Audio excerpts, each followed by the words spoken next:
Hello students, I'm Professor Meha Srivastav, Assistant Professor in the Department of Electronics and Communication Engineering, Sagar Institute of Research and Technology, Bhopal, which comes under the banner of SAGE Group. Now, in the earlier PPT, I've already discussed with you about number systems, types of number systems, their conversion mechanisms. We have also seen how a decimal number system can be converted to its binary equivalent. Through this PPT, I would like to explain you about how a binary number can be converted to its decimal form. So to convert a binary number to its decimal equivalent, these are some of the steps which you need to follow. The individual bits of the number which is to be converted is multiplied by 2 to the power n, where n is the position weight of the bit. Then all the bits are added together to obtain the decimal equivalent. I'll explain you with the help of an example. Let us take an example of a binary number 101011. We have to convert this binary number to its decimal equivalent.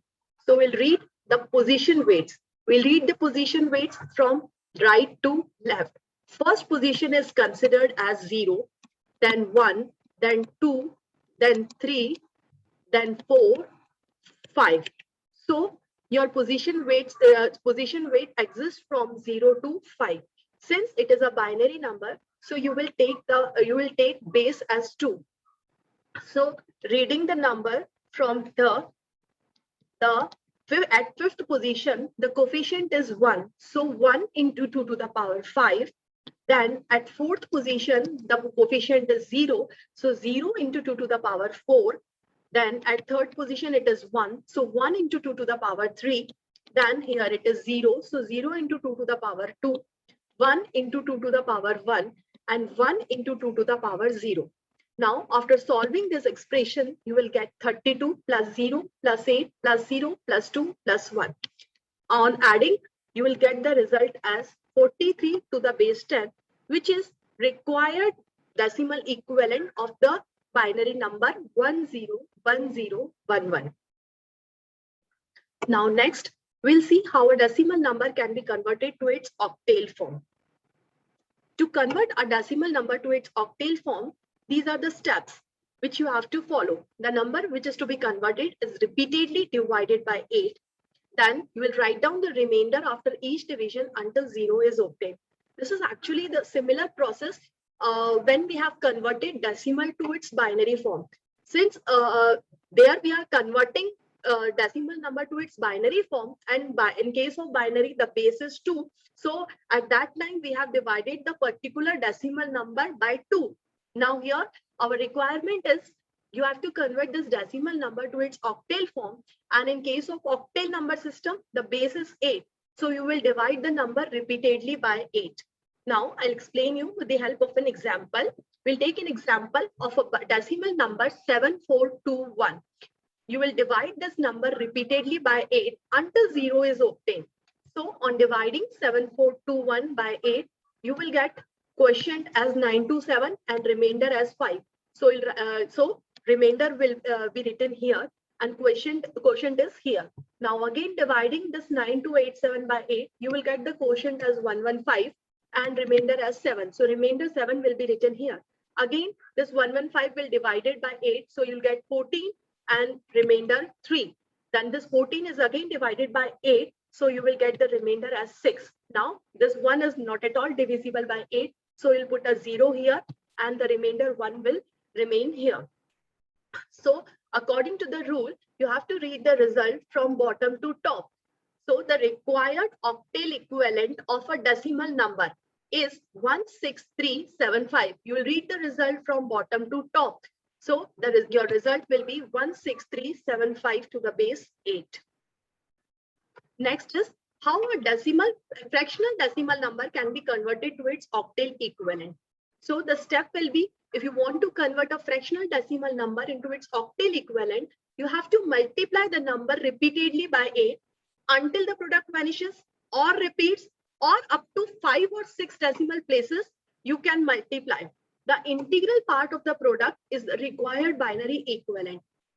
Again, we will take one example how a fractional decimal can be converted to its octal equivalent.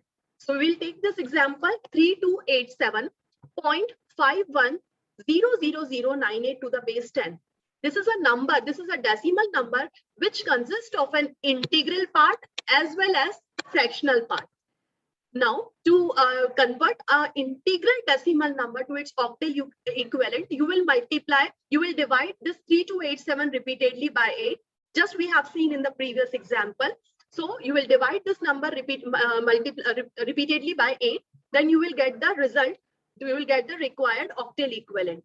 Now, 0.510098 will repeatedly multiply by 8 since it is a fractional part. So to convert it into its octal equivalent, you have to multiply this number repeatedly by 8. So on multiplying by 8, you will get the result 4.0800784.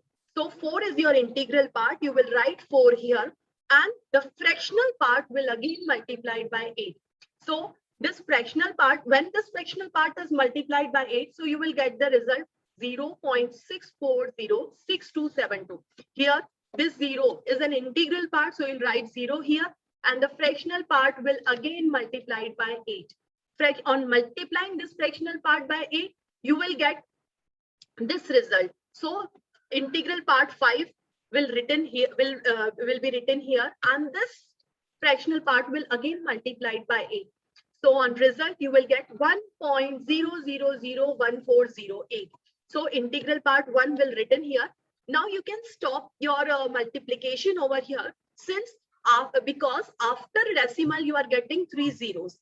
So according to our rule, you can stop the multiplication. Either your product vanishes or it repeats itself, or since you are getting 3 zeros over here, so we can stop our multiplication over here and can read the result from top to bottom.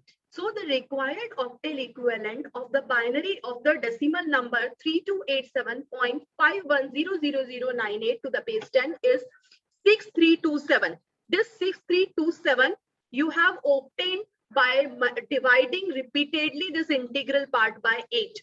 And this fractional part, this fractional decimal part will be converted to its octal equivalent through the repeated multiplication.